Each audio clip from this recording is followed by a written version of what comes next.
Da obra de Pietro Baldi, A Grande Síntese. Estamos no final do capítulo 59. Duas fases de evolução biológica, animal-humana e super-humana. Duas leis em contraste no atual período de transição.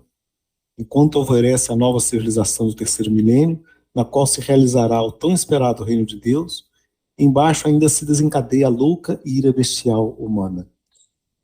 Isso é interessante, né? Porque coloca justamente quando muitos falam que, poxa, o mundo está ficando mais violento, mais racista. Não, a gente está tomando consciência das coisas, né?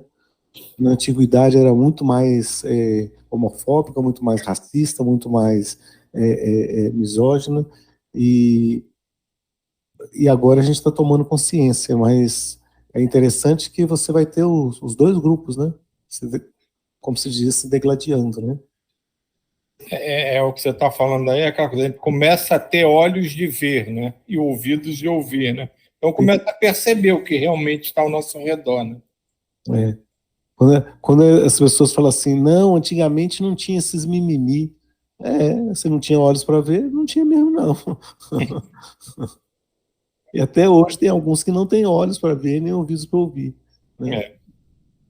Uma vez eu estava falando estava conversando, e aí uma amiga estava falando assim, porque as guerras continuam iguais. Os homens vão, assim, antigamente eles iam com espadas, lanças, e eram ações cruéis, mas hoje eles atacam com bombas e terminam sendo iguais. Eu disse, não, mas hoje a gente consegue exatamente isso, ir contra, coisa que antigamente não iria.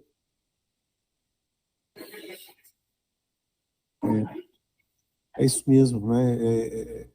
Então, a gente espera estar no grupo, no primeiro grupo, né? Mas tudo bem.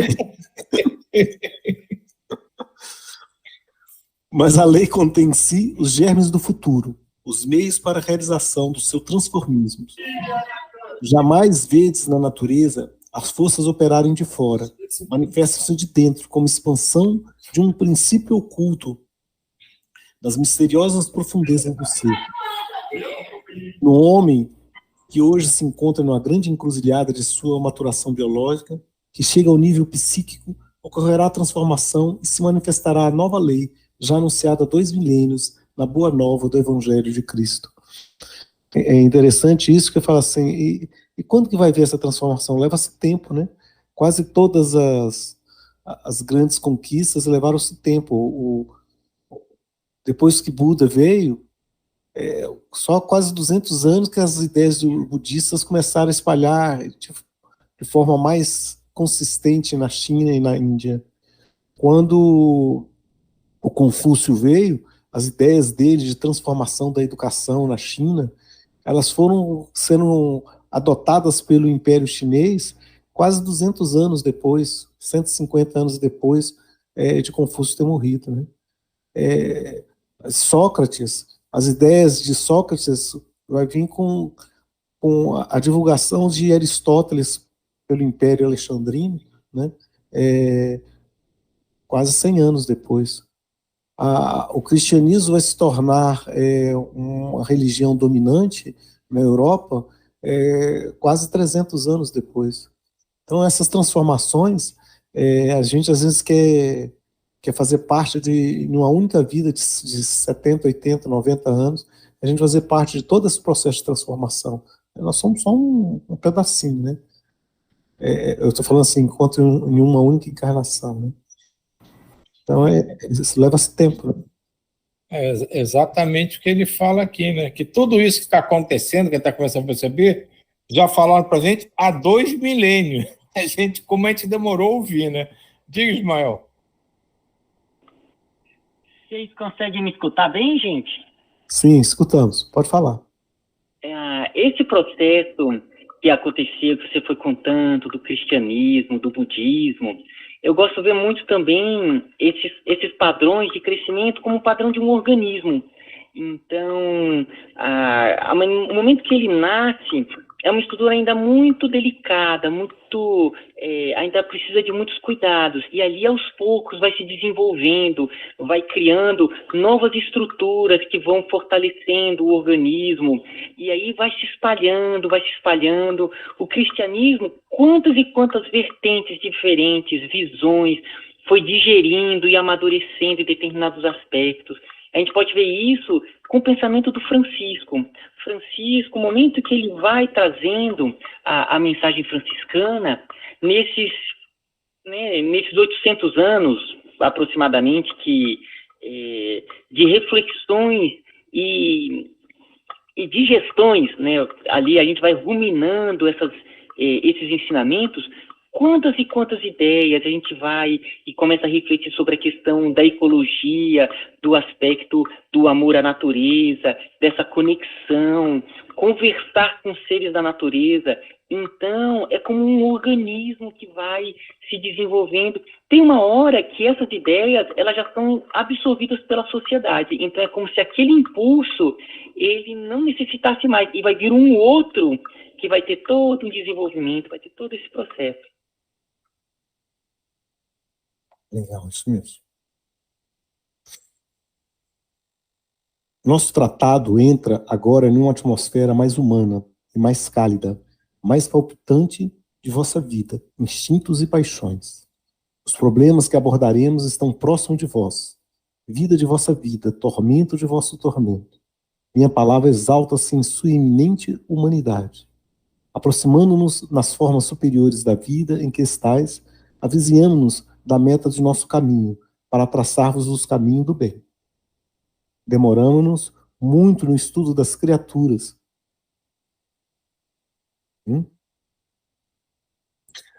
Peraí que eu perdi aqui, peraí.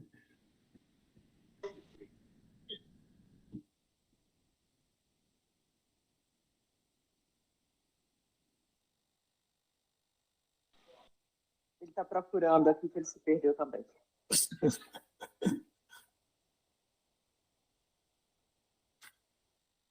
Mais adiante aí.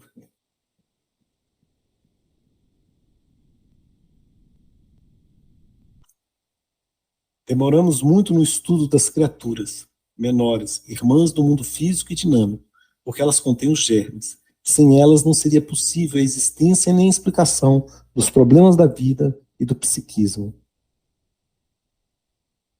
Quanto mais ampla a abertura da mente, mais se aprofunda o estudo e o pensamento, e mais se revela o complexo o funcionamento do todo. Esta filosofia torna-se a filosofia do universo, não como as outras, num sistema antropomórfico e egocêntrico, mas numa concepção que exorbita os limites do planeta, aplicável onde quer que exista a vida. É bem isso que o Ismael falou, né? O sistema vai ampliando, né? E vão criando novas características, né? E que vai surgindo coisas que não existiam antes, né? Nesse sistema, a vossa ciência perde aquele seu caráter desconsolado, de viadante que caminha sem esperança de jamais chegar a uma meta demasiadamente afastada. Nele, a fé perde aquele caráter de irrealidade que aparenta diante da objetividade do positivismo científico. Mas por que nunca deve estender seus braços, os dois extremos do pensamento humano? A ciência tornou-se gigante e não é mais lícito ignorá-la no seio de uma fé que não pode ser suficientemente mais complexas.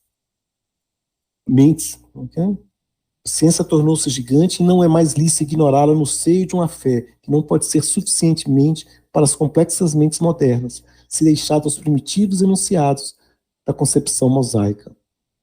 Torna-se indispensável unir os dois caminhos e as duas forças, reunir os dois aspectos divididos da mesma verdade, para que a ciência não permaneça apenas um árido produto do intelecto, sem finalidade no céu, sem resposta para a alma que sofre pergunta. E a fé não venha a ser apenas um produto do coração, que não sabe dar as razões profundas à mente que quer ver. É interessante isso, né? Porque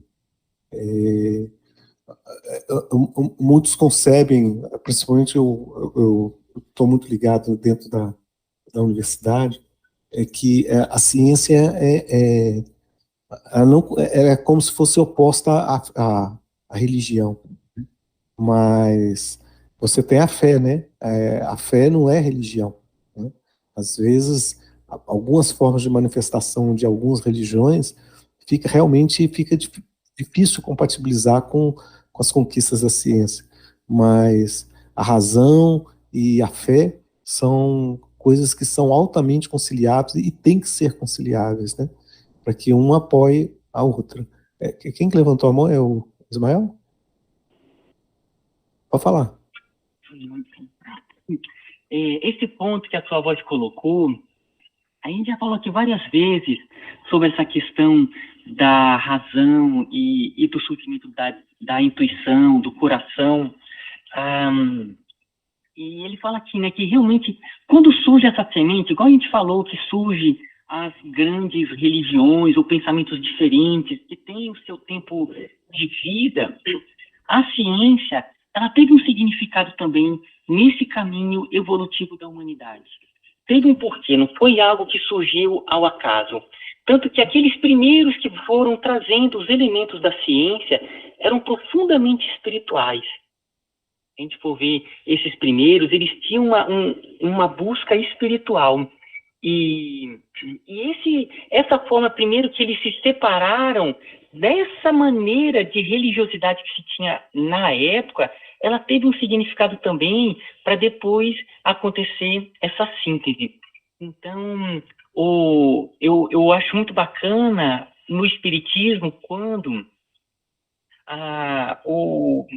o Espírito da Verdade colocou, né, um dos princípios no Espiritismo é o amai-vos e instruí-vos, né, que para mim é uma conexão muito grande entre o coração e a razão, né, o instruir, você cada vez mais vai compreendendo as leis externas e internas também, porém, ele coloca primeiro o amai-vos, sabe, então são esses dois caminhos, e se a gente perceber, toda a sociedade, ela se estrutura nessa questão. Quando ele fala que a ciência não tem como deixar de lado agora, é porque toda a estrutura da sociedade, de certa maneira, está baseada nesses conhecimentos. A escola está baseada em toda essa forma de pensar, né? A gente vê cada disciplina, ela é uma expressão dessa ciência. Aí agora vem esse momento em que vai ser conectado com o aspecto do coração e vai dar essa nova forma de sociedade, onde vai emergir com mais intensidade a intuição, os sentidos extracorpóreos, e aí vai. Tudo isso foi o que deu, a gente pode dizer assim, né, origem, né, ao termo fé raciocinada, tão divulgado, né? É uma das primeiras coisas que os espíritas falam, né? Não, porque nós temos uma fé raciocinada.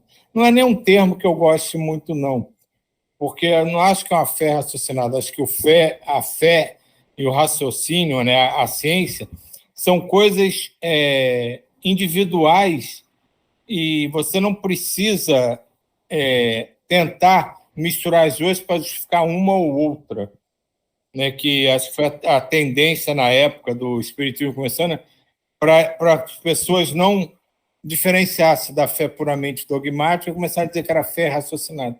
São duas entidades do nossa jornada totalmente independentes, mas que se interpenetram e se completam. Porque você crer em alguma coisa, você crê e acabou. Mas, às vezes, você crê e procura algo mais. É aí que a ciência entra. Ela te dá esse algo mais. Como ele diz aqui, não basta você usar o coração, que não sabe dar as razões profundamente que quer ver. Então, você acredita que aquilo realmente é assim. Mas você vai acreditar com mais força ainda se você puder realmente comprovar que aquilo é assim. E isso gera até no nosso caminhar essa constante busca, essas dúvidas, porque a gente acredita naquilo. Mas, às vezes, como a gente não tem a comprovação, gera dúvida. Então, essa integração é que faz a gente caminhar e crescer de fato. Fala, Jair.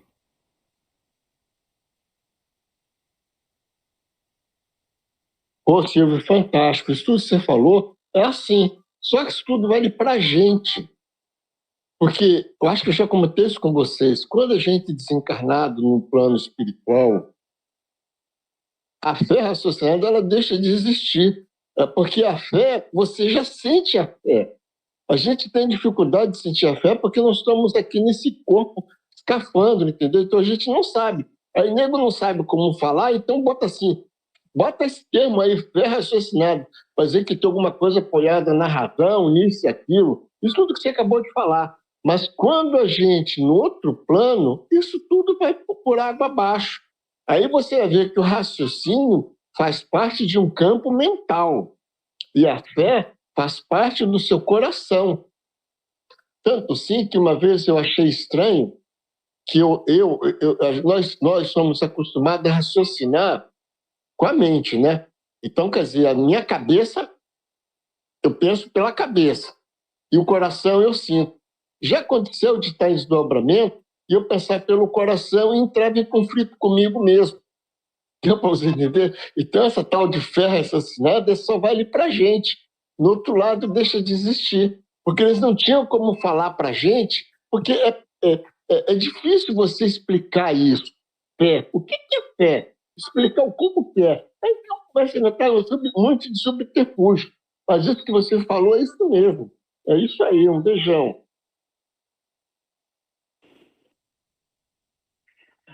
Eu gosto de pensar na ideia da fé raciocinada de uma maneira que é o seguinte, essa razão como uma linha de pensamento em que a ciência ela trabalha muito, onde acontece toda uma relação de causas e efeitos e a gente percebe esses princípios em vários locais. Ele está uma linha de pensamento em que muitas vezes a gente tem um pensamento científico e nem imagina que está tendo um pensamento científico. Quando a gente quer ir de um ponto para outro e pensa toda uma forma, como é que seria ali a forma de maior eficiência, qual é a forma em que eu vou gastar menos tempo e vai percebendo, ali vai ter trânsito. Isso tudo, ele é um pensamento que tem vários princípios científicos. Quando ele coloca uma fé raciocinada, é uma fé que você começa a perceber padrões, leis que regem esse mundo espiritual, e a gente começa a perceber que, olha, isso está atuando aqui, está atuando ali, está atuando aqui, e aí a gente fortalece a fé na lei divina. Então, ao meu ver, do outro lado, a gente vai continuar tendo e vai só ampliar, não a razão, mas outros aspectos de profunda, de outros níveis de captação.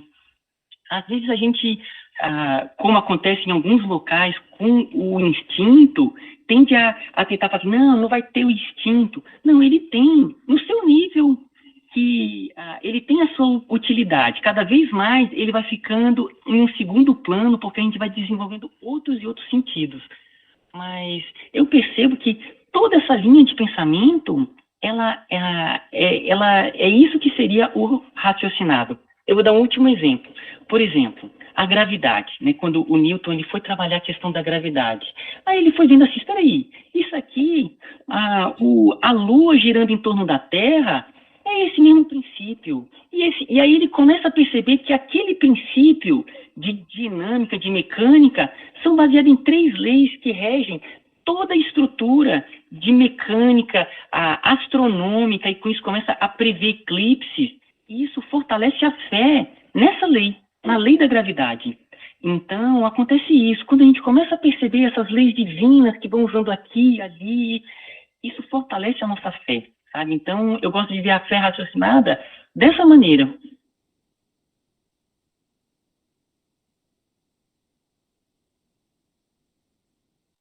Eu poderia falar uma coisa?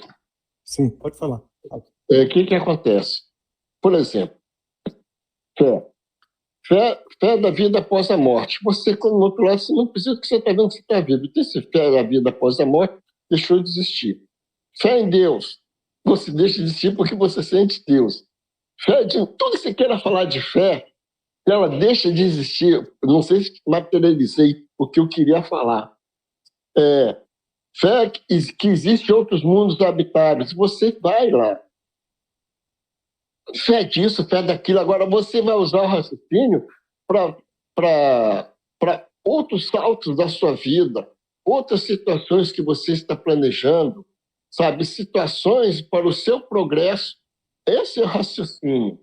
Não sei se foi claro, mas isso tudo, como eu quis falar, quando você está no outro lado, você fé que Deus cura, você sabe que Ele cura. É assim. Obrigado.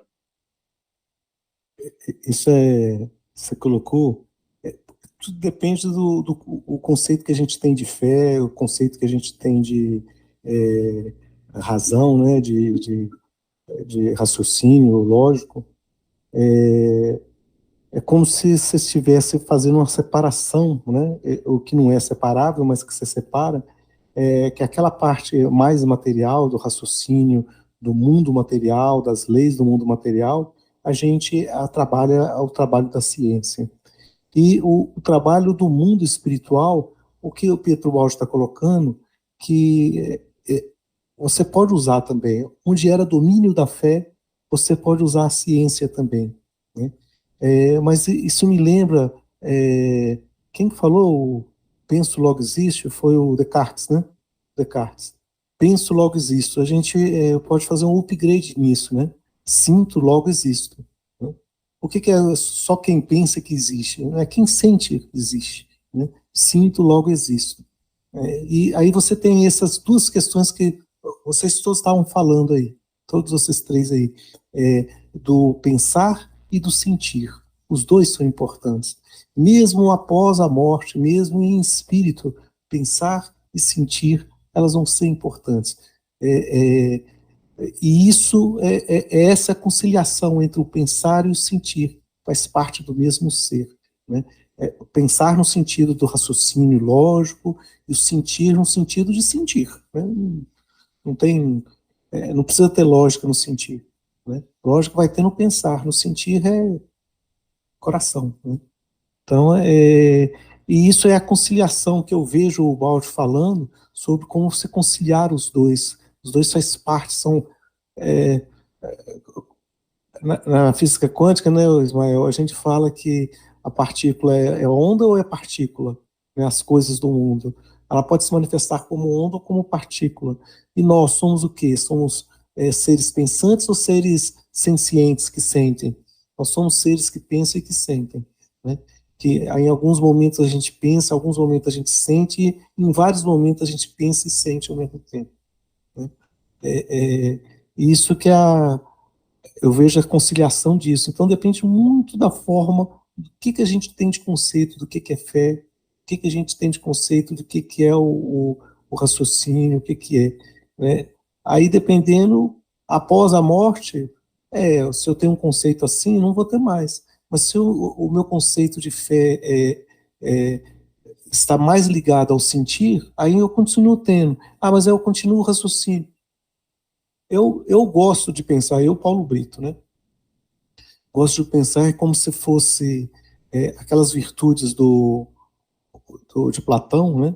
Temperança, coragem, sabedoria ou prudência e justiça. Quando você vai para o mundo espiritual, você tem um upgrade. A temperança, que é o equilíbrio do corpo físico, você não tem o corpo físico mais, então você não precisa preocupar com ele. Mas você tem como se a coragem fosse um upgrade, a esperança, e o raciocínio, o upgrade, fosse a fé. E a justiça, o upgrade, fosse o amor, né? O Silvio colocou um texto sobre caridade, né? É justamente o upgrade da justiça, né? Só existe justiça se eu tiver o outro. Só existe amor, caridade, que é o amor ativo, não passivo, prático, em ação, né? Se eu tiver o outro. Se não tiver o outro, não faz sentido a palavra amor. Amor só para mim não faz sentido. Amor só para o outro não faz sentido. É uma relação, né? Então é como se fosse um upgrade. Eu vejo muito isso, sabe? A importância da coragem e da sabedoria no mundo físico, assim como você tem a esperança e a fé, né? Combinando, obviamente, no mundo físico, na nossa vida, que é com a justiça e com o amor, né? São todos eles intrigados, né? São intrincados, né? Usando as palavras modernas da física, é um emaranhado. Né? Falta só esse parágrafozinho aí para a gente terminar esse capítulo. Vamos terminar pelo menos esse papo. É só até a evolução, só aí acaba o capítulo.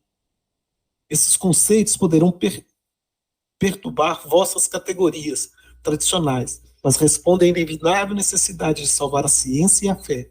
Pertencem ao futuro do pensamento humano, estão acima de todos os vossos sistemas, tradições e resistências, como são todas as forças invisíveis da evolução. Então, quando a gente estiver no mundo espiritual, já é verdade.